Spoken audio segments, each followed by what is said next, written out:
எப்போ பன்னீர் செஞ்சாலும் ஹார்டாகிருது, உதிரி உதிரியாக இருக்குது, நல்லா சாஃப்டாகவே இல்லைன்னா இந்த 3 டிப்ஸோட நெக்ஸ்ட் டைம் பன்னீர் ட்ரை பண்ணி பாருங்கள். நல்லா சாஃப்ட் அண்ட் ஸ்மூத்தாக எந்த ஒரு கிராக்ஸும் இல்லாமல் கடைகளில் வாங்குகிற மாதிரி பர்ஃபெக்டாக இருக்கும். இதை பண்ணுறதுக்கு எந்த ஒரு பன்னீர் மோல்டும் தேவையில்லை. அதுக்கு வீடியோவை ஸ்கிப் பண்ணாமல் எண்டு வரைக்கும் பாருங்கள். அப்போ தான் அங்கங்கே சொல்கிற சின்ன சின்ன டிப்ஸை ஃபாலோ பண்ண முடியும். வெல்கம் டு சன்விகா சமையலறை. வீடியோக்குள்ளே போகிறதுக்கு முன்னாடி நம்ம சேனலை ஃபஸ்ட் டைம் பார்க்குறீங்கன்னா சப்ஸ்கிரைப் பண்ணிக்கோங்க. கூடவே இருக்க பெல் ஐக்கானை கிளிக் பண்ணிவிட்டு ஆல் ஆப்ஷன் செலக்ட் பண்ணிக்கோங்க. அப்போ தான் நான் போடக்கூடிய வீடியோ உடனே நோட்டிஃபிகேஷனாக வரும். இப்போ வாங்க ரெசிபி எப்படி செய்கிறதுன்னு பார்த்துடலாம். அடிகனமான பேனில் 1 லிட்டர் பால் சேர்த்துக்கலாம். இதுக்கு நீங்கள் ஃபுல் ஃபேட் மில்க் சேர்த்துட்டிங்கன்னா ரொம்ப நல்லாயிருக்கும். ஆனால் நான் இன்றைக்கி நார்மல் ஆவினில் இருக்க க்ரீன் பால் பாக்கெட் தான் எடுத்திருக்கேன். இப்போ பால் சேர்த்துட்டு ஸ்டவ் ஆன் பண்ணிவிட்டு ஹை ஃப்ளேமில் வச்சுக்கலாம். இப்போது டிப் நம்பர் 1 பார்க்கலாம். பால் காய்ச்சும் போது ஆடை ஃபார்ம் ஆகிறதுக்கு முன்னாடி ஓரங்களில் இந்த மாதிரி ஏர் பபிள்ஸ் ஃபார்ம் ஆகும்போதே வினிகர் ஆட் பண்ணிவிடுங்க. வினிகர் ஆட் பண்ணும்போது ஸ்டவ்வை கம்ப்ளீட்டாக லோ ஃப்ளேமில் இருக்கட்டும்.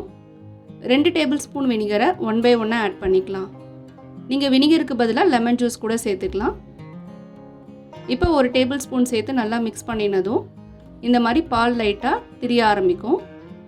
இந்த ஸ்டேஜில் ஸ்டவ் ஆஃப் பண்ணிவிட்டு இன்னொரு 1 டேபிள் ஸ்பூன் வினிகர் சேர்த்துக்கலாம். இப்போ மூடி போட்டு 10 நிமிஷமாக அப்படியே இருக்கட்டும். இப்போது டிப் நம்பர் 2 பார்க்கலாம். வினிகர் இல்லைனா லெமன் ஜூஸ் சேர்த்துட்டு ஸ்டவ்வை ஆஃப் பண்ணிவிடுங்க. ரொம்ப நேரம் கொதிச்சதுன்னா பன்னீர் ரொம்ப ஹார்டாகிடும். இப்போ 10 நிமிஷத்துக்கு அப்புறம் நம்ம பால் நல்லா திரிஞ்சு வந்திருக்கு. இந்த அளவுக்கு பன்னீர் நல்லா ஃபார்ம் ஆகிருக்கு. இப்போ இதை நல்லா மிக்ஸ் பண்ணிவிட்டு ஒரு ஸ்ட்ரெயினரில் இந்த மாதிரி வடித்து எடுத்துக்கலாம்.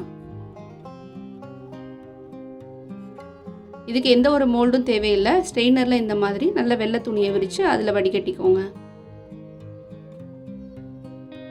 இப்போ வினிகர் சேர்த்துருக்கிறதுனால கொஞ்சம் புளிப்பு சுவை இருக்கும். அதை போக்குறதுக்கு ஒரு 1/2 டம்ளர் தண்ணி சேர்த்து 2லேருந்து 3 முறை நல்லா அலசி எடுத்துக்கலாம்.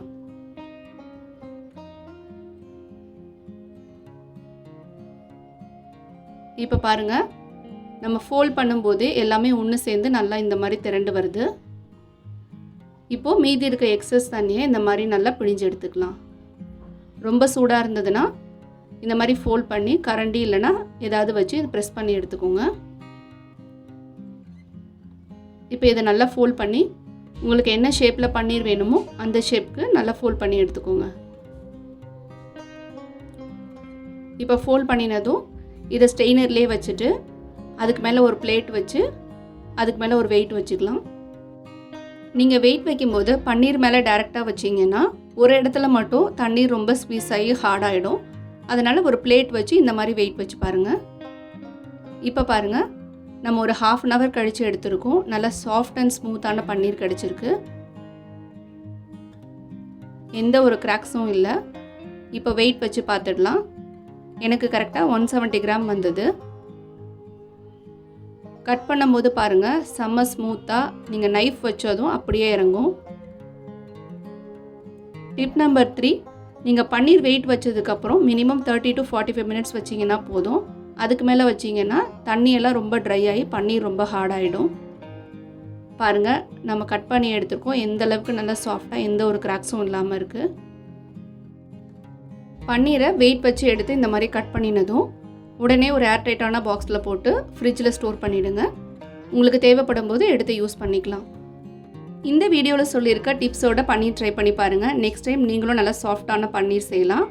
ட்ரை பண்ணி பார்த்துட்டு எப்படி வந்ததுன்னு கமெண்ட்டில் சொல்லுங்கள். இதே மாதிரி ஹெல்த்தியான ரெசிபீஸ்லாம் பார்க்குறதுக்கு நம்ம சேனலை மறக்காமல் சப்ஸ்கிரைப் பண்ணிக்கோங்க. வீடியோ பிடிச்சிருந்தால் லைக் பண்ண மறக்காதீங்க. கண்டிப்பாக ஷேர் பண்ணுங்கள்.